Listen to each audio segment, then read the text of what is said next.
ನನ್ನ ನೆಚ್ಚಿನ ಕೃಷಿ ಬಾಂಧವರೇ, ಹಾಬಿ ಗಾರ್ಡನಿಂಗ್ ಅಂಡ್ ಕಲೆಕ್ಷನ್ ಈ ಚಾನೆಲ್ ನನಗೆ ಸ್ವಾಗತ ಬಯಸ್ತಿದ್ದೇನೆ. ಮಿತ್ರರೇ, ನಾನು ಇವತ್ತು ಅಜೋಲಾ ಕೃಷಿಯ ಬಗ್ಗೆ ಮಾಹಿತಿ ಒಳಗೊಂಡಂತಹ ವಿಡಿಯೋ ಮಾಡ್ತಿದ್ದು, ಇದರಲ್ಲಿ ನಾನು ಮುಖ್ಯವಾಗಿ ಅಜೋಲಾ ಎಂದರೇನು, ಅದನ್ನು ಯಾಕೆ ಬೆಳೆಸಬೇಕು, ಯಾವ ರೀತಿ ಬೆಳೆಸಬೇಕು, ತಗಲುವ ಖರ್ಚು, ಗಳಿಸಬಹುದಾದ ಲಾಭಗಳು, ಹವಾಗುಣ, ನೀರಿನ ಗುಣ ಇತ್ಯಾದಿ ವಿಷಯಗಳ ಬಗ್ಗೆ ಮಾಹಿತಿ ಒದಗಿಸಲಿದ್ದು, ಅದನ್ನು ತಿಳಿಯುವ ಮುಂಚೆ ನಮ್ಮ ಈ ಕೃಷಿ ಆಧಾರಿತ ಕನ್ನಡ ಚಾನೆಲ್ ಅನ್ನು ಉತ್ತೇಜಿಸಲು ಸಬ್ಸ್ಕ್ರೈಬ್, ಲೈಕ್ ಮತ್ತು ಶೇರ್ ಮಾಡಿ ಸಹಕರಿಸುವಂತೆ ಕೇಳಿಕೊಳ್ತಿದ್ದೇನೆ. ಇನ್ನು ವಿಷಯದ ಕಡೆಗೆ ಹೋಗುವುದಾದ್ರೆ, ಅಜೋಲಾ ಇದೊಂದು ನೀರಿನ ಮೇಲೆ ತೇಲಿಕೊಂಡು ಬೆಳೆಯುವ ಫರ್ನ್ ಜಾತಿಗೆ ಸೇರಿದ ಜಲವಾಸಿ ಗಿಡವಾಗಿದ್ದು, ಇದೊಂದು ಸಮಶೀತೋಷ್ಣ ವಲಯದಲ್ಲಿ ತುಂಬಾ ಉತ್ತಮವಾಗಿ ಬೆಳೆಯುತ್ತದೆ. ಇದು ದನ ಕರುಗಳಿಗೆ, ಆಡುಗಳಿಗೆ, ಮೊಲ, ಕೋಳಿಗಳಿಗೆ ಉತ್ತಮವಾದಂತಹ ಆಹಾರವಾಗಿದ್ದು, ಇದರ ಸೇವನೆಯಿಂದ ಜಾನುವಾರುಗಳಿಗೆ ಅಗತ್ಯ ಪ್ರಮಾಣದ ಪ್ರೋಟೀನ್, ಖನಿಜಾಂಶ ದೊರೆಯುವಂತಾಗ್ತದೆ. ಹಾಲಿನ ಪ್ರಮಾಣವು ಗಣನೀಯ ಪ್ರಮಾಣದಲ್ಲಿ ಹೆಚ್ಚಾಗ್ತದೆ ಮತ್ತು ದೇಹದ ತೂಕ ಗಣನೀಯ ಪ್ರಮಾಣದಲ್ಲಿ ಹೆಚ್ಚಾಗಿರ್ತದೆ. ಮಾಂಸಕ್ಕಾಗಿ ಸಾಕುವ ಪ್ರಾಣಿಗಳಲ್ಲಿ ಮಾಂಸವು ಹೆಚ್ಚಾಗ್ತದೆ.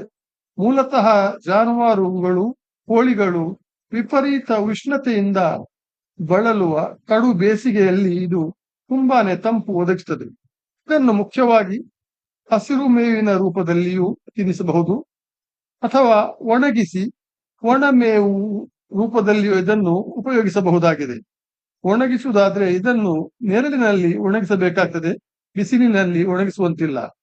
ಇದರ ಬಳಕೆಯಿಂದ ಒಂದು ಅಂದಾಜಿನ ಪ್ರಕಾರ ಜಾನುವಾರುಗಳ ಹಾಲಿನ ಪ್ರಮಾಣವು 15ರಿಂದ 20% ಹೆಚ್ಚಾಗಬಹುದು. ವಿಶೇಷ ಅಂದ್ರೆ, ಅಷ್ಟೊಂದು ಉಪಯೋಗವಿರುವ ಈ ಅಜೋಲಾವನ್ನು ತುಂಬಾನೇ ಕಡಿಮೆ ಖರ್ಚಿನಲ್ಲಿ, ಕಡಿಮೆ ಶ್ರಮದಿಂದ, ಕಡಿಮೆ ಅವಧಿಯಲ್ಲಿ ಅಂದ್ರೆ ಆರಂಭಿಸಿದ 3 ವಾರಗಳ ಒಳಗಾಗಿ ಉಪಯೋಗಿಸಬಹುದಾಗಿದೆ. ಖರ್ಚಿನ ವಿಷಯ ಹೇಳುವುದಾದ್ರೆ, 6x4 ಅಂದ್ರೆ 6 ಅಡಿ ಉದ್ದ, 4 ಅಡಿ ಅಗಲ ಹೊಳವನ್ನು ನಾವು ಸಾಧಾರಣ ಒಂದು 1000 ರೂಪಾಯಿ ಖರ್ಚಿನಲ್ಲಿ ಸಿದ್ಧಪಡಿಸಬಹುದಾಗಿದೆ. ಇದು ಕೂಡ ಸಿಂಗಲ್ ಟೈಮ್ ಇನ್ವೆಸ್ಟ್ಮೆಂಟ್ ಹಾಗೂ ನಿರಂತರವಾದ ಇಳುವರಿಯನ್ನು ನಾವು ಪಡೆಯಬಹುದಾಗಿದೆ. ಇದಕ್ಕೆ ನೆಲದಲ್ಲಿ 3/4 ಅಡಿಯಷ್ಟು ಆಳದ ಮತ್ತೆ 6 ಅಡಿ ಉದ್ದ ಮತ್ತು 4 ಅಡಿ ಅಗಲದ ಕೊಳ ನಿರ್ಮಿಸಿ, ವಿಡಿಯೋದಲ್ಲಿ ಕಾಣಿಸಿದಂತೆ ಕೊಳಕ್ಕೆ ಪ್ಲಾಸ್ಟಿಕ್ನಿಂದ ನೀರು ಇಂಗದಂತೆ ವ್ಯವಸ್ಥೆ ಮಾಡಿಕೊಳ್ಬೇಕಾಗ್ತದೆ.